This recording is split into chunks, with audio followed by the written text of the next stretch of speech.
जय हिंद मेरे प्यारे साथियों, आप सब कैसे हैं। आज हम आप लोगों के लिए लेकर आ गए हैं अध्याय 9 के इम्पोर्टेंट क्वेश्चंस कक्षा 10 के विज्ञान, जो बोर्ड एग्जाम में बार बार क्वेश्चंस पूछे जाते हैं। उन्हीं क्वेश्चनों को आज हम सॉल्यूशंस करेंगे। ठीक है, तो हमारे पास देखो क्वेश्चंस है। लिखा कि अवतल दर्पण के मुख्य फोकस की परिभाषा लिखिए। देखो ये जो क्वेश्चंस है कितने में पूछा गया था, 2020, 23 और 24। ये सब बहुत इम्पोर्टेंट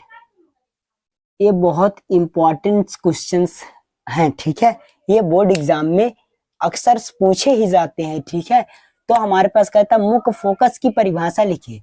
तो हमने अवतल दर्पण कहता है, एक अवतल दर्पण हमने खींचा। ठीक है, एक हमने अवतल दर्पण खींचा। ठीक है, देखो ये हमने एक क्या खींचा, अवतल दर्पण, और इसमें हम पॉलिश कर दिए। ठीक, ये पॉलिश हमने कर दिए। ठीक है, अब यहां देखो जो हमारे पास ए, यहां पर एक पॉइंट रहता है हमारे पास पी।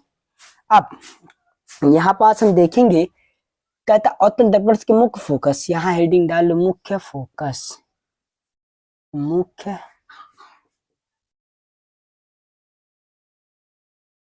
फोकस, ठीक है, यहाँ पर हेडिंग डाल लो मुख्य फोकस। तो कहता है कि अवतल दर्पण की परिभाषा, मतलब मुख्य फोकस की हमको क्या परिभाषा लिखना है। ठीक है, तो हमने यह एक अवतल दर्पण हमने बनाया। ठीक है, और उसमें पॉलिश कर दिए। ठीक है, तो कहता अवतल दर्पण के मुख्य अक्ष के समांतर, अवतल दर्पण से हमारे पास उसके मुख्य अक्ष के समांतर जो किरण हमारे पास आएगी, हमने यहां से ये हमने खींचा। अब अवतल दर्पण के मुख्य अक्ष के समांतर, अवतल दर्पण के एक अवतल दर्पण से इसके मुख्य अक्ष के समांतर और टकरा कर, मतलब परावर्तित होकर जो हमारी किरण आएगी वही क्या हो जाएगा, मुख्य। यहां मान लो हमारे पास फोकस है और यहाँ पास सी। ठीक, अब मुख्य कह सकते हैं कि अवतल दर्पण के मुख्य अक्ष के समांतर, अवतल दर्पण के मुख्य अक्ष के समांतर ये क्या है, हमारे एक अवतल दर्पण मुख्य अक्ष के समांतर जो हमारी प्रकाश किरणें जो परावर्तित होकर फोकस से होकर गुजरती है, जो परावर्तित होकर फोकस से गुजरेगी वही क्या हमारे पास, वही हमारे पास मुख्य फोकस कहलाता है। ठीक, यह हमारे पास मुख्य फोकस। अब इसकी परिभाषा लिखना चाहे तो हम यहाँ लिख सकते हैं इसकी परिभाषा। कहते हैं कि कह सकते हैं कि अवतल दर्पण, अवतल अवतल दर्पण, अवतल दर्पण के मुख्य अक्ष के समांतर, अवतल दर्पण के मुख्य अक्ष के समांतर आने वाली आने वाली आने वाली प्रकाश प्रकाश किरणें प्रकाश किरणें प्रकाश किरणें प्रकाश किरणें परावर्तित एक मिनट, परावर्तित नहीं, परावर्तन परावर्तन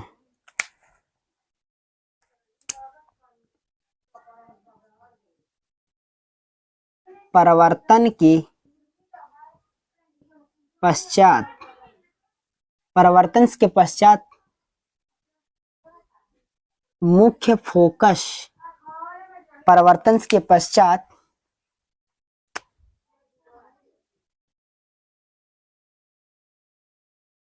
फोकस से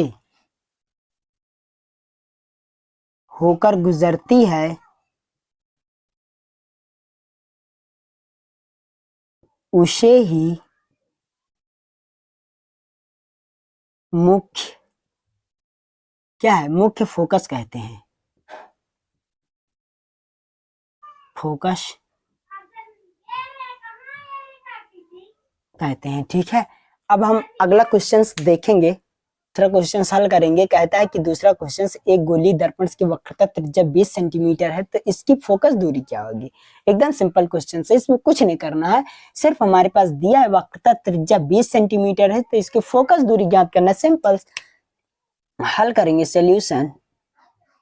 सबसे पहले देखेंगे, दिया है हमारे पास, दिया है हमारे पास क्या दिया है, वक्रता त्रिज्या। क्या दिया है, वक्रता त्रिज्या 20 सेंटीमीटर से। ठीक है, और फोकस दूरी,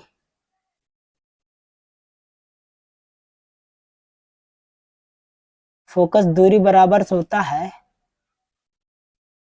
या बराबर होता है r/2। ठीक है, यहाँ पास देखो वक्रता त्रिज्या, ये जो लिखा हुआ है, जो वक्रता त्रिज्या हमारे पास दिया है r बराबर 20 सेंटीमीटर। ठीक है, तो हमारे फोकस दूरी का जो फार्मूला होता है एफ इक्वल टू एफ बराबर r/2। ठीक है, तो हम हल करेंगे, हमारे पास एफ बराबर r/2, तो एफ इक्वल टू हमारे पास 20/2, तो एफ इक्वल टू आ जाएगा 10 सेंटीमीटर।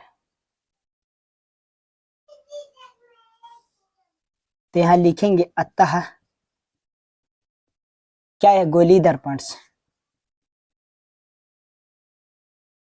गोली दर्पण की